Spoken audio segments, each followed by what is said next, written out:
जय हिंद बच्चों, स्वागत है आपका पुलिस वाला tutor each one teach one में dual nature of radiation chapter number 11 class 12 physics का हम अध्ययन कर रहे हैं। इसी क्रम में आज हम आइंस्टीन का फोटो इलेक्ट्रिक इक्वेशन का स्टडी करेंगे और बोर्ड में आए हुए इस पर बेस्ट क्वेश्चन पर डिस्कशन करेंगे, उसका आंसर जानेंगे। स्टार्ट करते हैं हम। मिली हो रूह तो रस्मों की बंदिशें क्या हैं? मिली हो रूह तो रस्मों की बंदिशें क्या हैं? अब बदन तो खाक होने ये रंजिशें क्या हैं? मैं तो हर जन्म में अपना पोशाक ही बदलता हूँ, ये मेरा वजूद मिटाने की नाकाम कोशिशें क्या हैं? आइए बच्चों शुरुआत करते हैं। आइंस्टीन फोटो इलेक्ट्रिक इक्वेशन 1905 में 1905 में ये इक्वेशन, ये थीसिस एक्सपेरिमेंट आइंस्टीन महोदय का आया था। आइंस्टीन को जैसा कि आप जान रहे हैं पूरा नाम अल्बर्ट आइंस्टीन है। जन्म इसका 1879 ईस्वी और ये इनकी मृत्यु 1955 ईस्वी में हुई थी। इन्होंने पार्टिकल थ्योरी ऑफ लाइट का कंसेप्ट दिया था। इन्होंने फोटॉन को क्वांटा ऑफ एनर्जी के रूप में देखा। क्या है इनका इक्वेशन और कैसे इनके इक्वेशन ने इस लेसन के सारे प्रॉब्लम को अपने इनके एक ही इक्वेशन से सॉल्व किया जा सका, जिसके कारण इनके इक्वेशन का इम्पोर्टेंस बढ़ गया। तो आइए जानते हैं इनके इक्वेशन के लिए थोड़ा सा फ्लैशबैक लेते हैं हम चैप्टर का, फोटो इलेक्ट्रिक इमिशन का, फोटो इलेक्ट्रिक इफेक्ट का। सपोज कीजिए ये मेटल सरफेस है,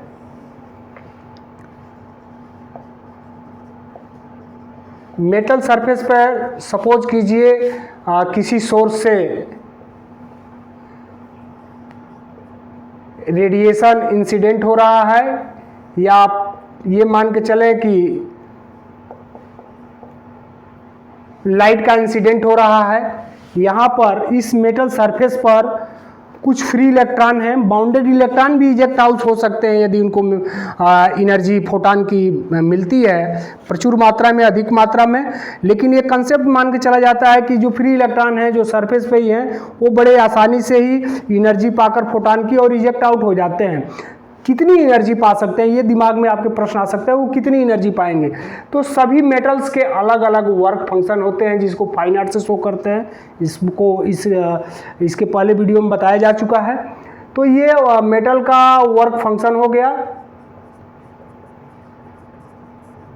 ये जो रेडिएशन सोर्स से इंसिडेंट हो रहा है इस मेटल सरफेस पे, इसमें प्रत्येक फोटॉन की एक एनर्जी होगी जिसको आप HF या कहीं कहीं बुक में h0 से भी शो किया गया है। तो HF से फ्रीक्वेंसी को हम यहाँ पर F से ले रहे हैं, तो इसकी इस एनर्जी से इंसिडेंट होता है। ये इसकी एनर्जी इतनी होना चाहिए जितनी इतनी मेटल सरफेस की वर्क फंक्शन है। सपोज करिए अगर ये 10 इलेक्ट्रॉन वोल्ट की एनर्जी इंसिडेंट हो रहा है और 10 ही इलेक्ट्रॉन वोल्ट का वर्क फंक्शन मेटल का है, तो इलेक्ट्रॉन जस्ट इजेक्ट होगा, यानी उसके पास और कोई एनर्जी नहीं बच पाएगा जिससे वो सरफेस से बाहर भाग सके, लेकिन सरफेस से वो इजेक्ट आउट हो जाएगा। तो मिनिमम इतना चाहिए, यानी कि ये जो एनर्जी है ये इक्वल टू फाई नॉट चाहिए इजेक्ट होने के लिए मेटल सरफेस से मिनिमम, और मैक्सिमम रहेगा तो निश्चित रूप से उसको कुछ काइनेटिक एनर्जी भी मिल जाएगी। सपोज करिए कि 10 इलेक्ट्रॉन वोल्ट इसका इंसिडेंट होता है, फोटॉन की एनर्जी है, और मेटल सरफेस का वर्क फंक्शन 8 इलेक्ट्रॉन वोल्ट है। तो 10 में से आप 8 घटाएंगे, 2 इलेक्ट्रॉन वोल्ट ये जो बच रही है एनर्जी, ये बचा हुआ एनर्जी ही इलेक्ट्रॉन को मिलेगी, और इलेक्ट्रॉन इसी एनर्जी से यहाँ से भागेगा, दौड़ेगा, निकलेगा, और ये 10⁻⁹ सेकेंड के अंदर ये पूरा काम होता है। इनका इंसिडेंट होना और यहाँ से इजेक्ट होना ये बहुत ही इंस्टेंटेनियस टाइम में होता है, बहुत ही अल्प समय में, कम समय में, क्षणिक समय में होता है। और समय का जब एक्सपेरिमेंटली नापा गया तो 10⁻⁹ सेकेंड, 1 सेकेंड का 10⁻⁹ बहुत ही छोटा समय है जिसमें पूरा प्रोसेस हो जाता है। अब ये जो 2 इलेक्ट्रॉन वोल्ट फोटान की एनर्जी और मेटल के वर्क फंक्शन के बीच जो डिफरेंस है 2 इलेक्ट्रॉन वोल्ट, इसी को इमिटेड इलेक्ट्रॉन का, जो इलेक्ट्रॉन यहाँ से इजेक्ट आउट हो रहे हैं,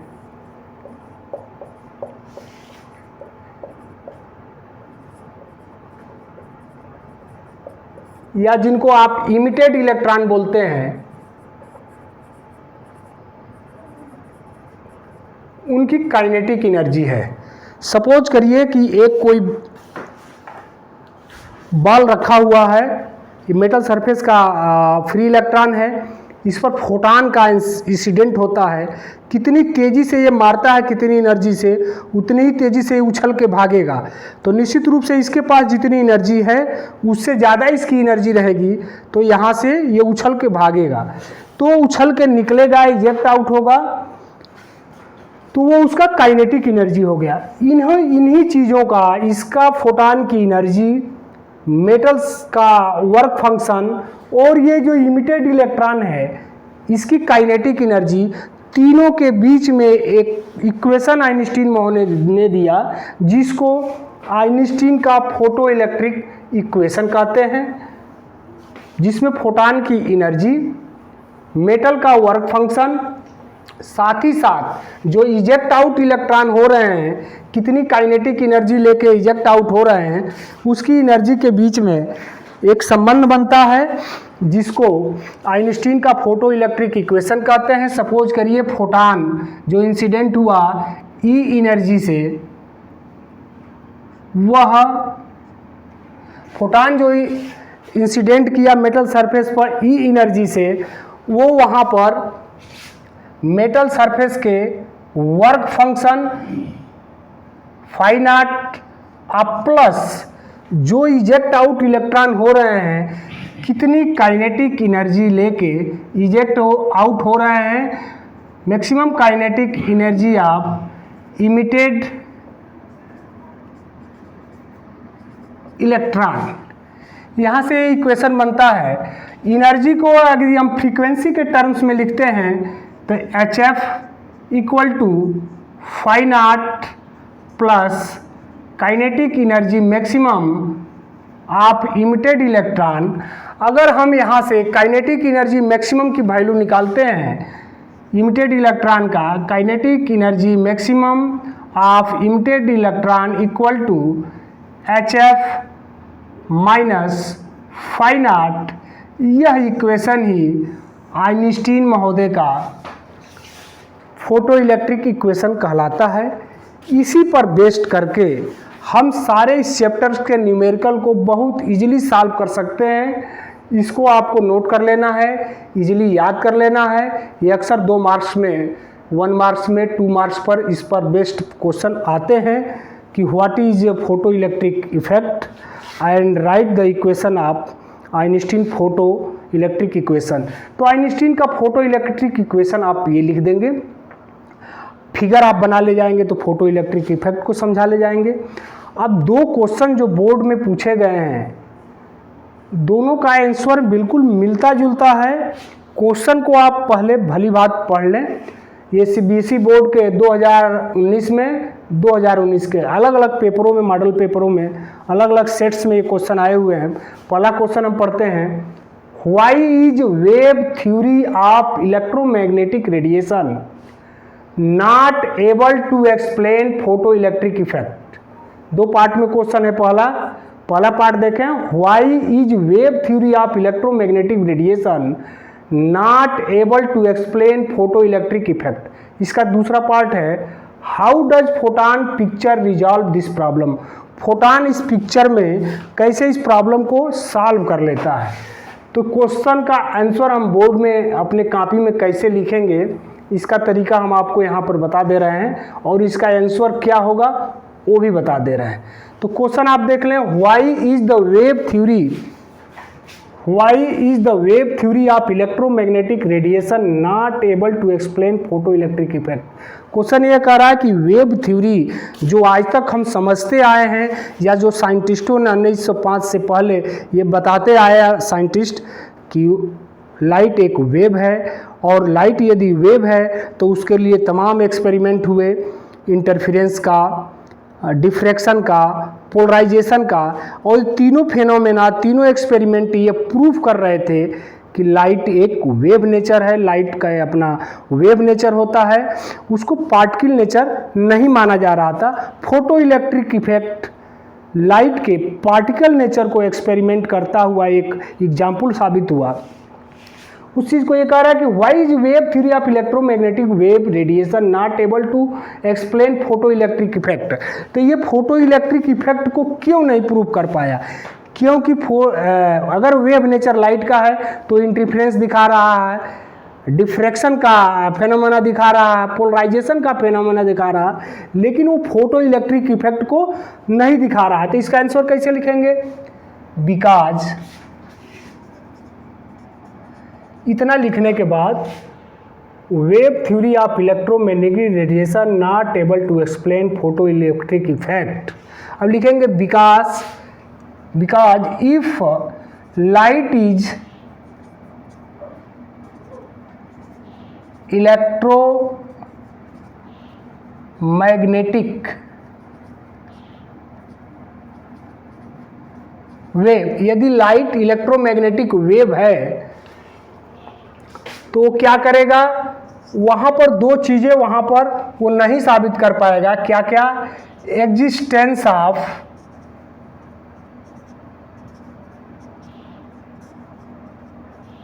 थ्रेशोल्ड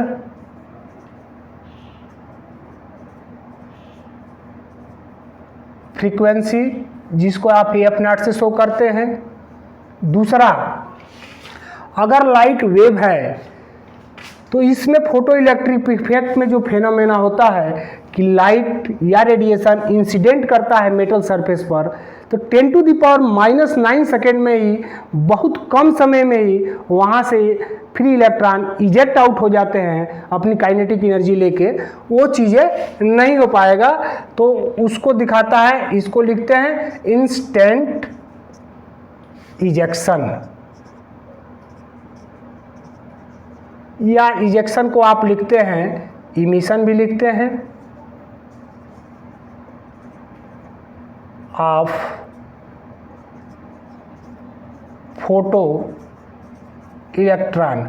अब फोटो इलेक्ट्रॉन में आपको दुविधा नहीं होना चाहिए, कंफ्यूजन नहीं होना चाहिए। फोटो इलेक्ट्रॉन वही है जो फोटॉन के गिरने के कारण जो इलेक्ट्रॉन इजेक्ट आउट हो रहे हैं, उन्हीं इलेक्ट्रॉन को फोटो इलेक्ट्रॉन कहते हैं।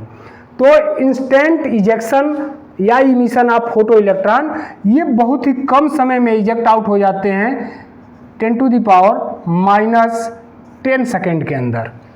तो इन दो रीजन को आप लिखते हुए लिख सकते हैं, both are not possible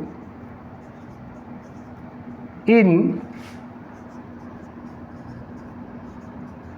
electromagnetic wave.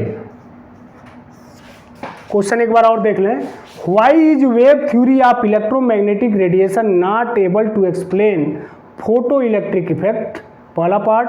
दूसरा, how does photon picture resolve this problem. तो पहले पार्ट का आंसर हो गया because if light is a electromagnetic wave, अगर लाइट इलेक्ट्रोमैग्नेटिक वेव है तो ये जो दो कॉन्सेप्ट हैं, पहला एग्जिस्टेंस ऑफ थ्रेशोल्ड फ्रीक्वेंसी, कि कम से कम एक मिनिमम फ्रीक्वेंसी आवश्यक है इलेक्ट्रॉन के मेटल सरफेस से इजेक्ट आउट होने के लिए, वो ज़रूरी नहीं होती है। इलेक्ट्रोमैग्नेटिक वेव में थ्रेशोल्ड फ्रीक्वेंसी की आवश्यकता नहीं है।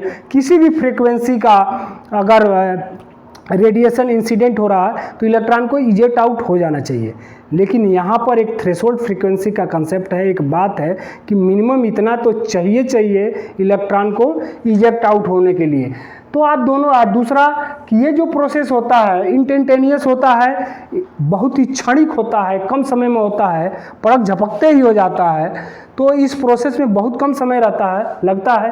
तो ये दोनों जो कंडीशन है, काज हैं, ये both are not possible in electromagnetic wave. ये इलेक्ट्रोमैग्नेटिक वेव में पॉसिबल नहीं है। ये photo electric effect experimentally data है, एक्सपेरिमेंट में देखा गया है कि ये चीज़ें थ्रेशोल्ड फ्रीक्वेंसी एक रहेगा, उससे उस लेवल का कम से कम रहेगा, तभी जाके इलेक्ट्रॉन इजेक्ट आउट होंगे। दूसरा कि ये बहुत ही क्षणिक समय में होता है। तो ये दो चीज़ें EMW में संभव नहीं है, इलेक्ट्रोमैग्नेटिक वेव में। ये दो चीज़ें कहाँ संभव है? Explain the photo electric effect में ही ये संभव है। अब इसके क्वेश्चन के दूसरे पार्ट का हम स्टडी करते हैं, उसका आंसर कैसे बोर्ड में लिखेंगे ये आप समझ लें। क्वेश्चन का दूसरा पार्ट कहता है how does photon picture resolve this problem. Photon इस पिक्चर को कैसे रिजॉल्व कर पाया? तो आप आंसर लिखेंगे फोटॉन रिजॉल्व दिस प्रॉब्लम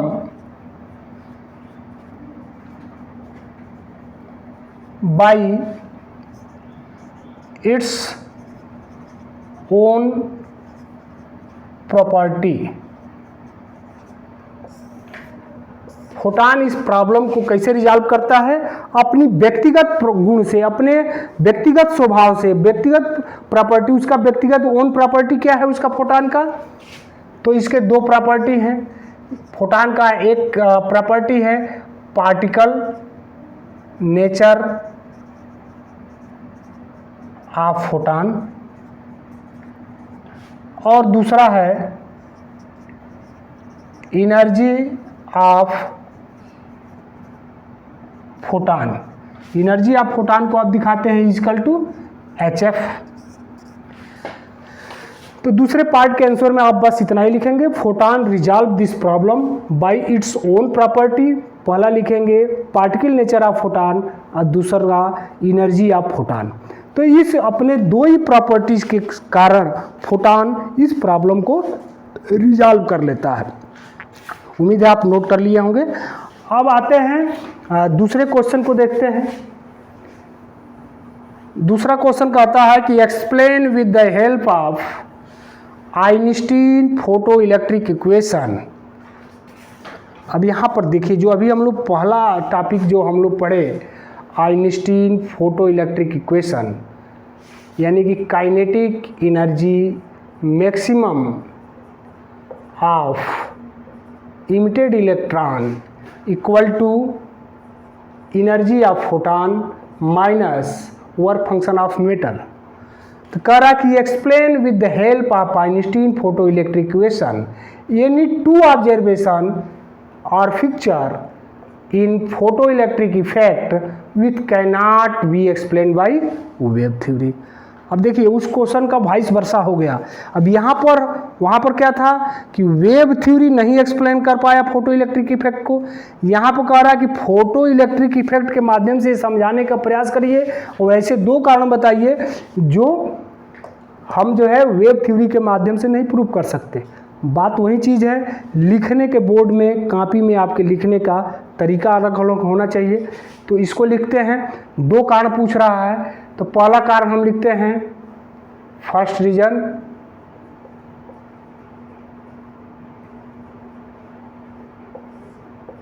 पहला कारण आप लिखें। पहला कारण है एग्जिस्टेंस ऑफ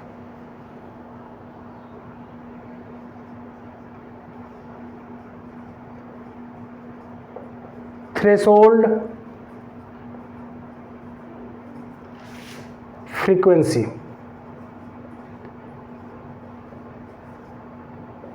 F0।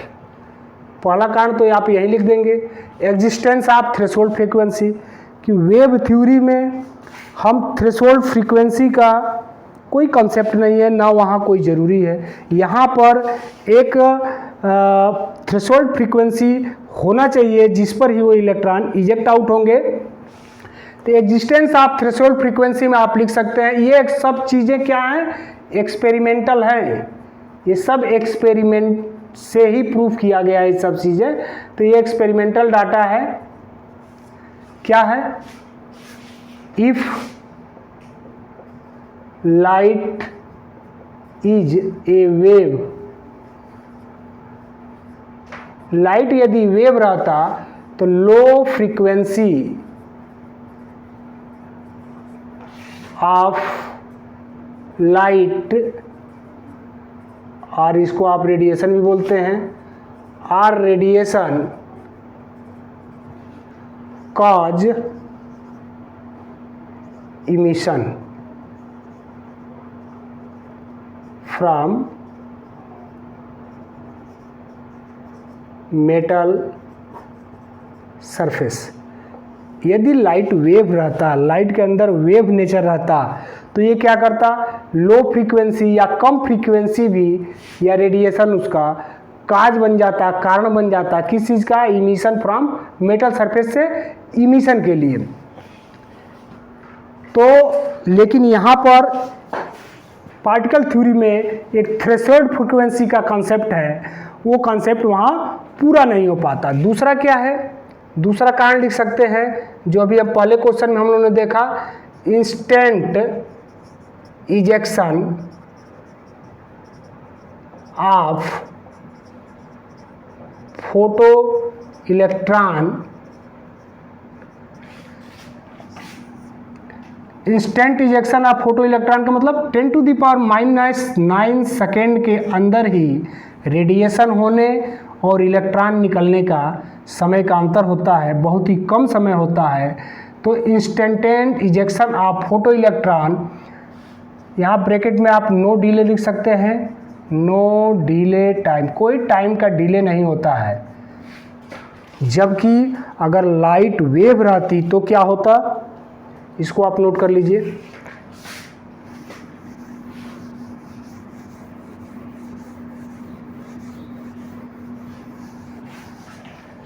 अगर लाइट वेव रहती तो क्या होता, if light is a wave then energy of wave would be distributed over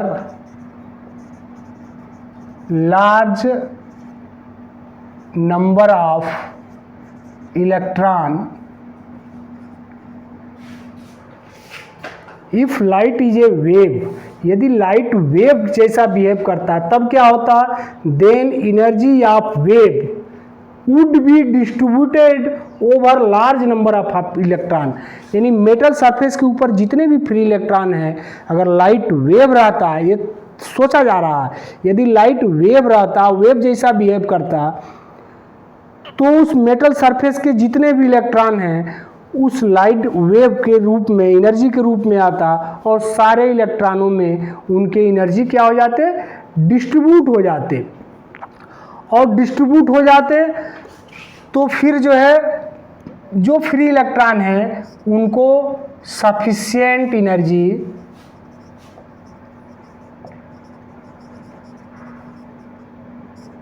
या काइनेटिक एनर्जी नहीं मिल पाती, जिसके कारण वो इजेक्ट आउट हो सके। तो दूसरी चीज़ इसमें क्या है कि एनर्जी डिस्ट्रीब्यूट होती और टाइम डिले होता, किसमें, इस पूरे प्रोसेस में। इस प्रोसेस में क्या लगता, घंटों टाइम लग जाते और ये डिले टाइम हो जाता। और जबकि हम देख रहे हैं कि 10⁻⁹ सेकेंड के अंदर ही पूरा ये प्रोसेस हो रहा है। पार्टिकल नेचर में, फोटो इलेक्ट्रिक इफेक्ट में अगर वेव पर कंसेप्ट पर हम विचार करते तो ये बहुत टाइम लगता, हावर घंटों लग जाते और इस वेव की एनर्जी का डिस्ट्रीब्यूशन हो जाता मेटल सरफेस के जो फ्री इलेक्ट्रॉन हैं उनके बीच में। तीसरा कारण हम ये भी दिखा सकते हैं कि kinetic energy maximum of photo electron is independent of intensity of light। जैसा कि आप जानते हैं कि इंटेंसिटी प्रोपोर्शनल टू एम्पलीट्यूड का square. Kinetic energy maximum of photo electron is independent of intensity of light. अगर लाइट क्या रहता, if light is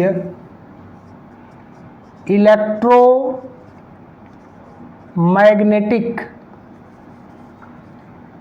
if light is a electromagnetic wave, अगर लाइट इलेक्ट्रोमैग्नेटिक वेव रहता तो क्या हो जाता, इंक्रीजिंग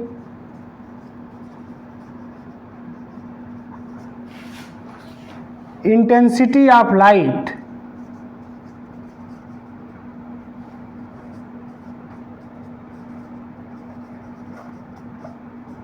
अगर लाइट की इंटेंसिटी हम बढ़ाते तो क्या होता, amplitude of electric field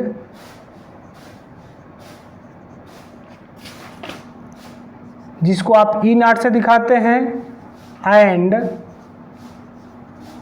magnetic field जिसको आप बी नॉट से शो करते हैं, वाइब्रेशन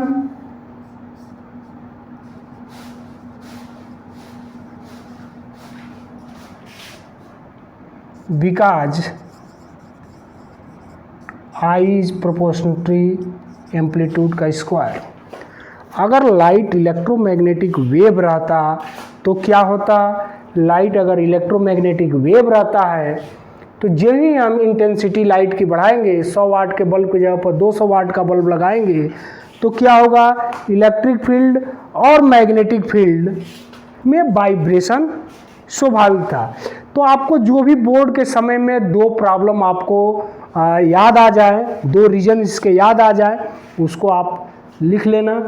पहला ये क्या है, थ्रेशोल्ड फ्रीक्वेंसी का एग्जिस्टेंस फोटो इलेक्ट्रिक इफेक्ट में ही होगा। दूसरा कि इसमें इंस्टेंटेनियस टाइम लगता है, टाइम नो टाइम डिले होता है 10⁻⁹ सेकेंड के अंदर। रेडिएशन का मेटल सरफेस पर इंसिडेंट होना और इलेक्ट्रॉन फ्री इलेक्ट्रॉन का इजेक्ट आउट होना बहुत ही कम टाइम होता है। तीसरे रीजन में आप दिखा सकते हैं कि I proportional to A square, कि ये if light is electromagnetic wave increasing intensity of light amplitude of electric field E nought and magnetic field B nought vibrates because I proportionality A square.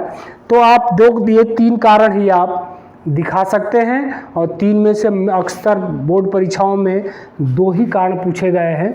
तो आइए एक बार जो हम लोगों ने आज स्टडी किया है उसका एक बार थोड़ा सा फिर रिवाइज कर लेते हैं कि हम लोगों ने आज क्या क्या पढ़ा है।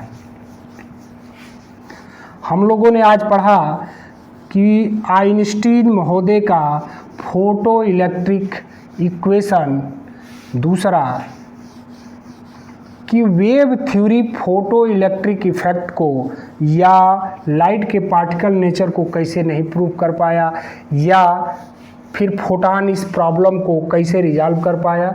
इन तीन पर बेस्ड हम लोगों ने आज स्टडी किया था।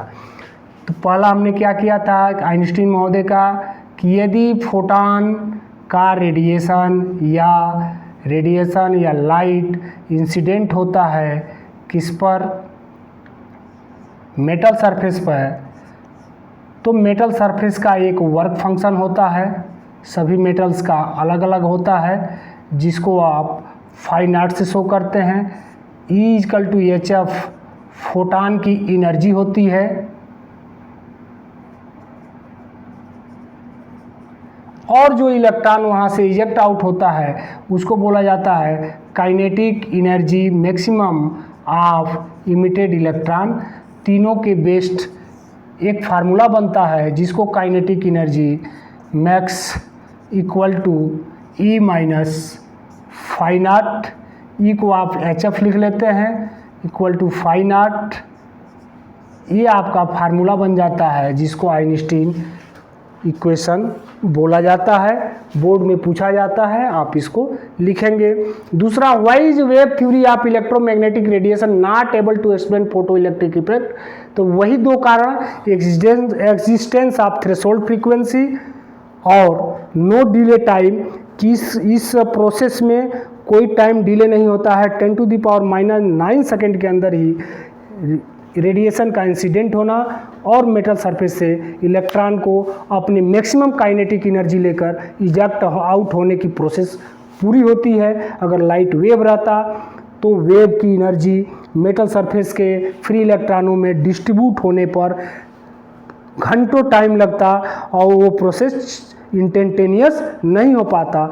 तीसरा आप दिखा सकते हैं कारण कि यदि लाइट एक इलेक्ट्रोमैग्नेटिक वेव है तो इलेक्ट्रोमैग्नेटिक वेव होने के कारण उसका इलेक्ट्रिक फील्ड और मैग्नेटिक फील्ड इंटेंसिटी बढ़ाने पर वाइब्रेट करता। आई प्रोपोर्शनल ए स्क्वायर जो आपका फार्मूला है शो करते हुए इस काज को आप उसमें बता सकते हैं। तो आज का जो टॉपिक था छोटे टॉपिक लिए गए थे, लेकिन एग्ज़ाम की दृष्टि से सीबीएसई बोर्ड एग्ज़ाम की दृष्टि से बहुत ही इम्पोर्टेंट टॉपिक है। और इसी फार्मूला पर हम इसके लगभग 50% क्वेश्चन इस लेसन के हम कर ले जाएंगे। इसको अब जब न्यूमेरिकल के टर्म में देता है तो कभी कभी ये फ्रीक्वेंसी के टर्म में ना देकर वेवलेंथ के टर्म में दे देता है। तो आप जानते हैं F equal to C upon lambda, ये C equal to F lambda होता है, या फार्मूला पहले से जानते हैं। तो यहाँ से kinetic energy maximum equal to H C upon lambda minus five not भी लिख सकते हैं। और जैसा आवश्यकता पड़ता जाएगा न्यूमेरिकल में हम इस फार्मूले में वैल्यू रखकर और इसको चेंज करके इसी पर कंसेप्ट हम जितने भी एग्जाम्पल्स हैं एनसीईआरटी बुक में वो सब करने का प्रयास करेंगे। पहले एक बार इस लेसन को हम लोग समाप्त कर लें, समाप्त करने के बाद फिर हम लोग सारे एग्जाम्पल भी करेंगे। तो आज के लिए बस वीडियो में इतना ही रखते हैं। आप देखते रहिए, नोट्स बनाते रहिए। बहुत बहुत धन्यवाद। Thank you. जय हिंद।